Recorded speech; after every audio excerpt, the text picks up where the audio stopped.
You too. So Lois, how long have you been here? I arrived in 1990, June 1990, did a permaculture course with Max and it was with Max and Francis, yeah. But I'd been here before that when the 4 designers were doing fortnightly talks, and yeah, we came and listened to that, and the place wasn't developed. There were no dams, no roads, and we were put into 4-wheel drive vehicles and bumped all over the place looking at the whole area and just fell in love with it. Lois, do you think you've got what you wanted from Crystal Waters from moving here? Is this what you came for? Well, I think I got more than I expected, because I was in education down in Brisbane, and when I came up here I thought I don't want anything more to do with schools or kids or learning or anything like that, and some interesting things are happening up here in education, so I've become involved in that, and yeah, I've got more than I expected. That's good, isn't it?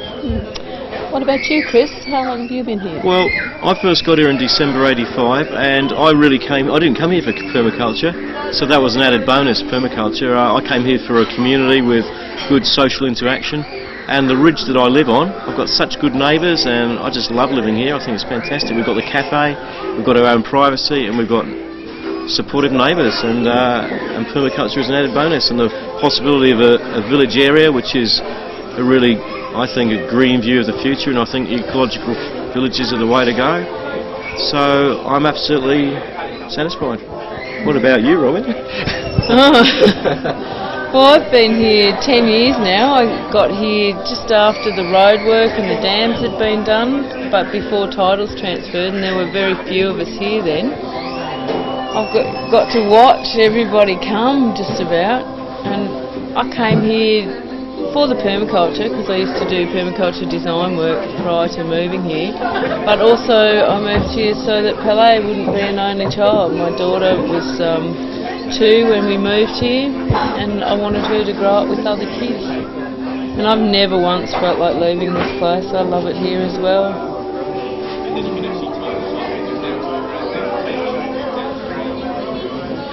So we're satisfied, customers? Very, very. What about making a living? How do people make a living here? You guys as examples for other people?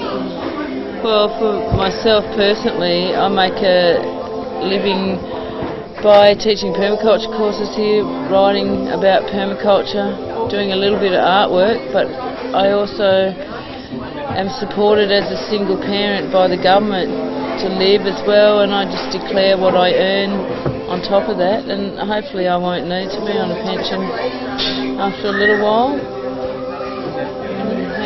Well, I'm a retired teacher, so I've got an old age pension, but I do volunteer work at the school that I'm interested in for 5 days a week. So I'm kept very busy, and I also have investments, so I'm not really scratching for money. I find that you don't need all that much money except maybe for petrol around these places. Well, I've got my little enterprise in the visitors camping area, renting out a caravan, and I also, like Robin, rely on a sole parent's pension. In the future, I think we'd all love to see lots of businesses coming off this road behind us, and I guess that's what the whole project is about, and it's probably taking a lot longer to do that than most of us originally anticipated, but considering we're living in a valley that's only got one entrance and one exit, I think we've got to be patient, and the cafes here, the information centres here, there's talk of a craft shop being built. I think eventually there will be more employment down here for our kids and for the future generations, and yeah, I'm pretty positive about it all, really. And the cafe's functioning at least 2 nights a week, sometimes more when there's courses. Tell me about the school that you're a volunteer at. It's based on a school that's been operating for 30 years in Boston, Massachusetts. It's called the Sudbury Valley Model School. It's very different from traditional schools because it's operated by the students and the staff on an equal basis. The students decide what they want to learn, want to do, and everything they decide to do, as long as it's not disturbing or hurting others around them, is accepted as valuable. The school has children from age 4 to 19. At the moment we've got 5-year-olds up to 16-year-olds. And I guess that's it. They are really in control of their own learning and lives. The question some people who might see this tape who don't live in this community or don't go to that school might wonder about is how those kids adapt to city life, or if they decide to go to a university or something like that. Does that sort of schooling prepare them constructively for that? I think it prepares them far better than a traditional school, in as much that during the time they're there, they learn a lot about themselves and what they're interested in. They learn how to get the information and knowledge that they need. If the staff hasn't got the skills, or the students themselves haven't learned it from each other, then we can bring in tutors, and we're bringing in Dave in the near future. And we also visited the local unis and found that there are quite a few different ways of getting into university or tertiary entrance without having to go through the traditional high school certificates.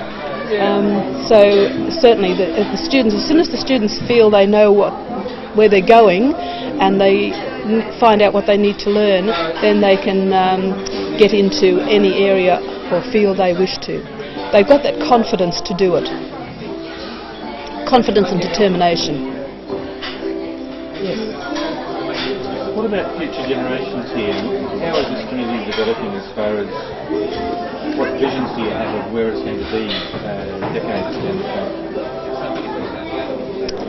I'd like to see it as a functioning village with lots of small businesses and people earning sufficient incomes to support themselves, and possibly more food growing on the river flats in the future. And I think with the world getting more overcrowded, I think the future generations will be very lucky here because they've got land to work with, and money is just, it's just a piece of paper with a federal stamp on it, but land is where you can grow crops, land is where you can actually obtain some nourishment to live by.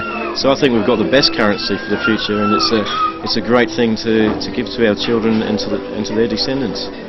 Yeah, I'd like to see the place totally covered in fruit and nut trees, and all of us feeding ourselves, and a whole local economy where we're just exchanging goods and services. We have the let system in this area, which lots of Crystal Waters people use really heavily already, but in a couple of decades I'd like to think that money isn't part of our lives. We trade with each other and with other bioregions close by. We had a whole own local economy.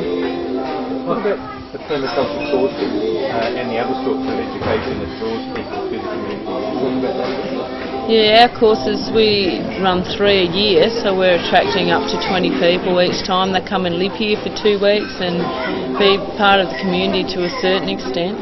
People go away really skilled in permaculture and life, really, in common sense, I believe. There's another group that teaches similar courses here, and Janet Goodrich natural vision improvement courses. So we have opportunities for people to come and be here and be part of the lifestyle here and learn something that they can take away and share with others and make their own lives a lot better. I find the sense of community really strong here. Living in the suburbs in Brisbane, you feel very isolated, even though there are people living close to you. Here, whenever you see somebody from the community outside, you feel as though it's part of your family, and you get a strong tie and bond with the people who've been here for quite a while and have gotten to know each other and have gone through the same sort of problems together of watching the community grow and develop and that sort of thing. I think for the future also, I haven't got any problem with federal money. I think money's a really interesting form of exchange, but I don't like to see people relying on it too much, so I really support what Robin says about the let system, and our currency is called bunyas. We trade in bunyas a lot, and because we're also in interlets, we can trade with the ray let system on the